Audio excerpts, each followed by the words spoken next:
का आज तक वैकेंसी नहीं निकला। आपका स्थानीयकरण, स्थानीय नीति आपने बनाया नहीं, एक भी वैकेंसी आपने निकाला नहीं। तो इस नई सरकार से हमारा उम्मीद है, हमारा भरोसा है, हम दिल खोल करके समर्थन दे रहे हैं।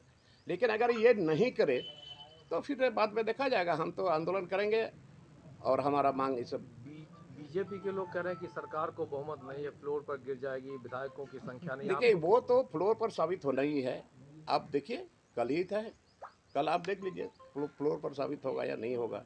नहीं होगा तो फिर जो विकल्प होगा देखा जाएगा। हेमंत सोरेन की गिरफ्तारी को किस तरीके से देखते हैं? देखिए, हेमंत सोरेन की गिरफ्तारी से हमको दर्द है, हमको दुख है। वो हमारा भतीजा टाइप का एक लड़का जो था, हमको बराबर चाचा चाचा बोलते थे। और मैंने उनको शुरू में ही कहा था, जिस समय मैंने न्यूज़ 18 में मैंने बोला था पंकज मिश्रा के बारे में, उस समय हमने कहा था, तो उन्होंने हमको दूसरे दिन तलब किया, बुलाए हमको अपना चैम्बर में, और उन्होंने कहा क्या क्या चाचा आप बोलते रहते हैं, विपक्ष को मौका मिलता है। मैंने कहा देखिए, मैं गुरुजी की बदनामी और आपकी बदनामी को मैं बर्दाश्त नहीं कर पाऊंगा। आपको कुछ लोगों ने आपको बदनाम कर दिया, यही काफ़ी है, आप समझ लीजिए। और नहीं तो आप मुख्यमंत्री, आप पता करवा लीजिएगा लोग भी झूठ बोलता है। बहुत देर के बाद बोले कि अच्छा ठीक है, हम देखेंगे। हम बोले कुछ कार्रवाई करेंगे, लेकिन कुछ नहीं हुआ। और ये उनकी जितनी गलती नहीं है, उससे ज़्यादा गलती उसका जो सलाहकार लोग है, उसके जो सलाहकार है अगल बगल में है। एक है पिंटू है, इसके बाद सुप्रिय भट्टाचार्य है, विनोद पांडे है। मैं तो बराबर इस बात को बोलता हूँ, सच्चाई में क्या है, मैं बराबर इस बात को बोला है, लेकिन संज्ञान में नहीं लिए। आज अंदर तक उसको जेल जाना तो पड़ा। सुझाव दिए थे कभी कि ये सलाहकार अच्छा होगा, नहीं नहीं, साला हम क्या सुझाव, हम तो इतना बता देते कि आप बदनाम हो गए, बदनाम कर दिया आपको। अभी भी समय है, समय रहते आप कुछ करिए, लेकिन नहीं किया। आज जिसके चलते आज जेल जाना पड़ा, हमको तकलीफ है। लेकिन ये बढ़िया सलाहकार नहीं रखे, बढ़िया सलाहकार इनको मिला नहीं और खोजे भी नहीं, जिसके चलते आज ये सारी तो वो जब जेल जा रहे थे, आप क्षेत्र में थे, आप पार्टी।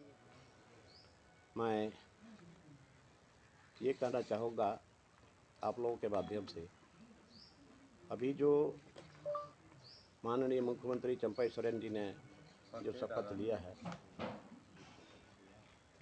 तो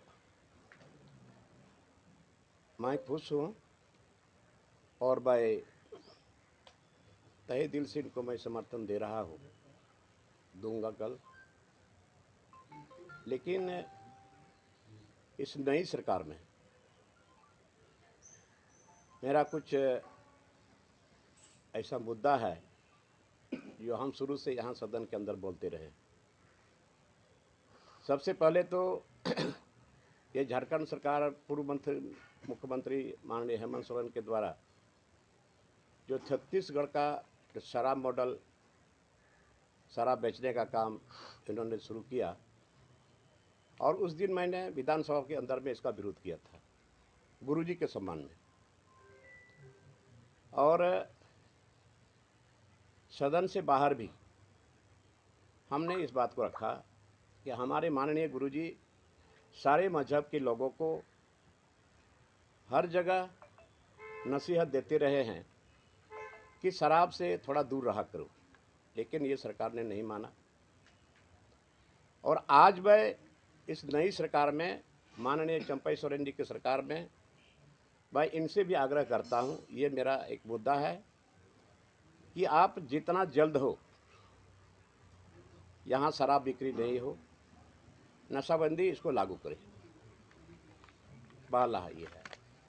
और दूसरा है पी पैसा एक्ट, जो 1996 केंद्र सरकार के द्वारा बिहार के टाइम में ही दिया गया, लेकिन राज्य अलग होने के बाद झारखंड में, बिहार में नशाबंदी लागू हो गया था, तो हम भूल रहे थे, ठीक है, लेकिन झारखंड में नहीं हुआ। और ये पी पैसा एक्ट जो यहाँ के लोगों का मूल कवच है, आज ये शेड्यूल एरिया बना। आखिर शेड्यूल एरिया क्यों बना? ये शेड्यूल एरिया में खास करके आदिवासी और मूलवासियों का ज़मीन कैसे बचेगा, और वहाँ ग्राम प्रधान के द्वारा जो ग्राम संचालित होता है, पी पैसा एक्ट लागू होने के चलते, नहीं लागू होने के चलते, वो कमज़ोर पड़ रहा है। ये पी पैसा एक्ट सरकार इसकी तत्काल घोषणा करे कि हम इसको लागू करेंगे। उसके साथ साथ ये राज्य जो अलग हुआ यहाँ के मूलवासी, यहाँ के आदिवासियों के लिए, और अंग्रेज़ों के द्वारा हमारे लोग लड़ाई लड़े थे, बलिदानी लोगों ने दी थी, खून बहाया था, बहुत लोग फांसी के तख्ते पर ही लटके। तो संथाल परगना में एसपीटी एक्ट बना और छोटा नागपुर में सीएलटी एक्ट बना, और इस एक्ट के अधीन नियम के मुताबिक यहाँ का ज़मीन ट्रांसफरेबल नहीं है और न सेलेबल है। लेकिन यहाँ राज्य अलग होने के बाद इस बात को भी हमने सदन में रखा था, और इसके लिए हमारे माननीय पूर्व मुख्यमंत्री हेमंत सोरेन जी ने एक स्पेशल सत्र बुला कर रही सत्र के अंदर में ही उन्होंने एक कमेटी का गठन किया था, लेकिन उसका भी कुछ फलाफल नहीं हुआ, जिसमें सभापति रखा गया था स्टीफन मरनी जी को। मात्र 1 मीटिंग या 2 मीटिंग बुलाई थी। बाद में जिला से हम लोगों ने जो डीसी वगैरह को हम लोगों ने मांगा था रिपोर्ट कि आपके ज़िले में कितना कितना ज़मीन का ट्रांसफ़र इधर उधर हुआ है, उसका प्रतिवेदन देंगे, लेकिन वो भी नहीं मिला।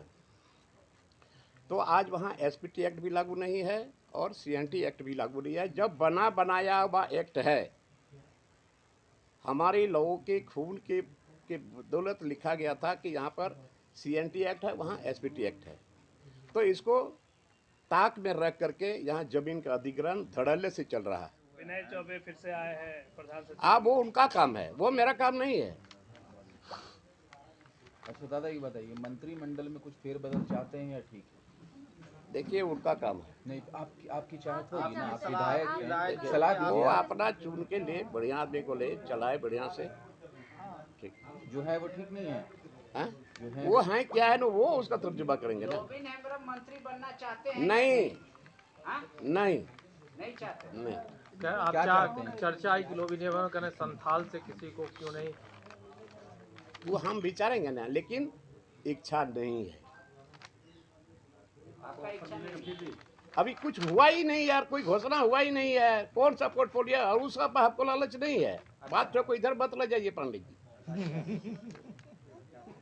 अच्छा, क्या लोबिन हेम्ब्रम को ये इस बात का भी डर है कि बजट सत्र जी। जो संभवतः 23 तारीख से होने वाला है, बजट सत्र में भी हर दिन सरकार को बहुमत साबित करना होता है, मनी बिल गिर जाता है बिल्कुल तो बिल्कुल सरकार गिर बिल्कुल जाती है। बिल्कुल। तो उस दौरान भी विधायकों को इसी तरीके से सर्किट हाउस में रखा जाए, या आपको लगता है कि अब कोई जरूरत है सर्किट बहुमत हाउस में साबित हो? कौन रखने वाला? हम तो जाएंगे रोज, हम तो दिल्ली जाएंगे। हम क्यों सर्किट हाउस जाए? हम क्यों हैदराबाद जाए? मैं विधायक हूँ, मैं जनप्रतिनिधि हूँ। हाउस चलेगा मैं हाउस में रहूँगा, हाउस नहीं चलेगा फिर अपना काम धंधा में रहेंगे हम। गुरुजी से मिलकर क्या डिमांड किया? देखिए गुरुजी से बहुत दिनों से हम नहीं मिले थे, हाँ। इच्छा थी, बट ये हुआफो की स्थिति में तो ठीक भी नहीं लगा था। मैं शाम में आया और आज मैं गया गुरुजी से, बिना बुलावे मैं गया, क्योंकि मैं गुरुजी का शिष्य हूँ, गुरुजी का चेला हूँ। मैं गुरुजी से मिला, बातचीत हुई, आप कैसे हैं, आप कैसे हैं, कैसे खाना वाना खा रहे हैं, काले हाथ रो, इलाज ठीक है। बगल में सत्तू रखा हुआ था, बोले तो पियोगे? हम सत्तू पिए और हालचाल लेकर के फिर हम निकल गए। इतनी। अच्छा, आप एक एडवाइस दीजिए कि कौन सा काम मुख्यमंत्री को सबसे पहले करना चाहिए? नए सबसे पहले यहाँ पर एसपीटी एक्ट, सीएनटी एक्ट को सख्ती से उतारे, और यहाँ जो सरकार जो शराब बेच रही थी, सरकार शराब न बेचे, गुरुजी का सम्मान बचा हुआ रहे। शराब पूर्ण शराबबंदी मांग कर रहे हैं, या सरकार नहीं बेचे, कंपनी बेचे तो बेचे? सरकार नहीं बेचे, अच्छा, जैसे पूर्ववर्ती सरकार ने बेचा अपने से। हाँ, ठीक है, ठीक है, हाँ, ये दो काम होने चाहिए। ये दो काम होना चाहिए, एसपीटी एक्ट, सीएनटी एक्ट, स्थानीय नीति, नियोजन नीति और पी पैसा एक्ट। ग्राम सभा कहीं भी, ये भी मेरा प्रश्न आया था सदन के अंदर में कि यहाँ पर जितना खान खदान चल रहा है वो बिना ग्राम सभा के ही चल रहा है। फर्जरी, कहीं कहीं तो फर्जरी बताया था। तो ये ग्राम सभा, बिना ग्राम सभा के इस शेड्यूल एरिया में बहुत सारा खदान वगैरह सब चल रहा है और जमीन अधिग्रहण हो रहा है। और हम इस सरकार से ये भी मांग करेंगे कि यहाँ पर विस्थापन आयोग का गठन हो। आज कितने लोग विस्थापित हो चुके हैं। अभी धनबाद में आप जाएंगे, जो ज़मीन के मालिक है उसके खेत के नीचे, उसके खेत के नीचे, ज़मीन के नीचे कोयला है, अबरख है, तांबा है, यूरेनियम है, लेकिन इतने लोग विस्थापित हुए हैं, बहुत लोग ट्रेसलेस हो गए हैं। तो मैं इस सरकार के नई सरकार से मांग करता हूँ कि आप विस्थापन आयोग का गठन करें ताकि यहाँ के लोगों को जगह मिले और अपना रह सके। तो आज विस्थापन आयोग का भी गठन नहीं हुआ। यहाँ के जो आदिवासी और मूलवासी का जो जमीन है, लोग लड़ाई लड़ रहे हैं न्यायालय में, तो वैसे वैसे लोगों को चिन्हित करें और इसका इस स्पेशल कोर्ट बनावे ताकि यहाँ के लोगों को राहत मिल सके। गरीब बेचारे हैं, लोअर कोर्ट में जीत जाते हैं, लेकिन पैसे वाले लोग सिर्फ हाई कोर्ट चले जाते हैं और हाई कोर्ट के बाद फिर सुप्रीम कोर्ट चले जाते हैं। गरीब के पास पैसा नहीं है, वो बेचारे थक जाते हैं, वो लड़ाई जो करती है उसका ठंडा पड़ जाता है। और ये जल जंगल जमीन कैसे बचेगा?